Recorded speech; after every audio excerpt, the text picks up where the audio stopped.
तो आज हम रिवाइज करेंगे आगे का। हमने गुलाम खिलजी तुगलक वंश पर लिया था, तुगलक वंश पे थे। तो तुगलक वंश चला 1320 ईडी से लेकर 1414 ईडी तक। इसमें पहले है गयासुद्दीन तुगलक वंश में, जिसने नया निर्माण कराया बहुत सारे, हमने पहले भी पढ़ा। इसने बंगाल अभियान करा था, जिसके आते वक्त इसकी मृत्यु हो गई थी लकड़ी के घर में। ठीक है, फिर इसके बाद आया मोहम्मद बिन तुगलक, जो एकदम बकलोल था। इसे रब पिपाशु कहते थे, विरोधाभाषा का मिश्रण कहते थे, जैसे देवगिरी का इसने कैपिटल। ठीक है, उसमें सांकेतिक मुद्रा चल रही। फिर इसके बाद आया फिरोज शाह तुगलक, ये थोड़ा अच्छा था। ठीक है, तब बहुत बलशाली दम था इसमें। इसने कुतुब मीनार आगे का बनाया था, क्योंकि इसी के टाइम बिजली गिर गई थी, तो इसने आगे ऊपर का जो अलग मंजिल बनाई थी फिरोज शाह तुगलक ने कुतुब मीनार की।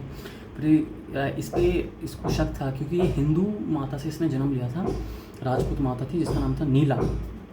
तो सबको लगेगा कि हिंदू राजा है, हिंदू कैसे बन गया। तो हिंदू की इस पर वो अपेक्षा हो, तो इसने बहुत सारे मंदिर तोड़वाए ब्राह्मणों पर। जजिया कर भी इसलिए इसने लगाया था, जो पांच चीज़ों पे वो था ना, ब्राह्मणों पे छूट थी, तो इसने ब्राह्मणों पे लगवा दिया था। इसने मंदिर बहुत से प्रमुख तोड़वाए, जैसे ज्वालामुखी मंदिर हिमाचल प्रदेश का, जाजनगर मंदिर, फिर जगन्नाथ मंदिर को इसने लूटा, फिर कांगड़ा का, मतलब कई जगह मंदिर को लूटे और तोड़े। ठीक है, फिर इसने मंथली वेतन स्टार्ट करा।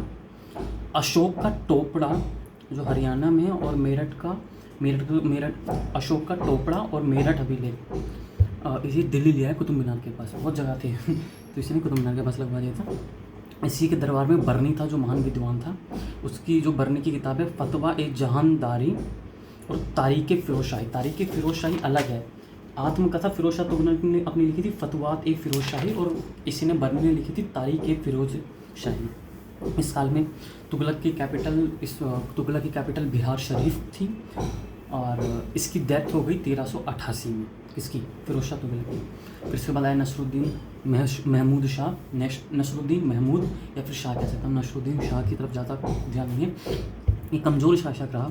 इसका जो एक सूबेदार था, जो पंजाब का था, सूबेदार इसी के अंदर था, तो उसने चाल चली, उसका नाम था खिजर खां, सूबेदार का पंजाब का।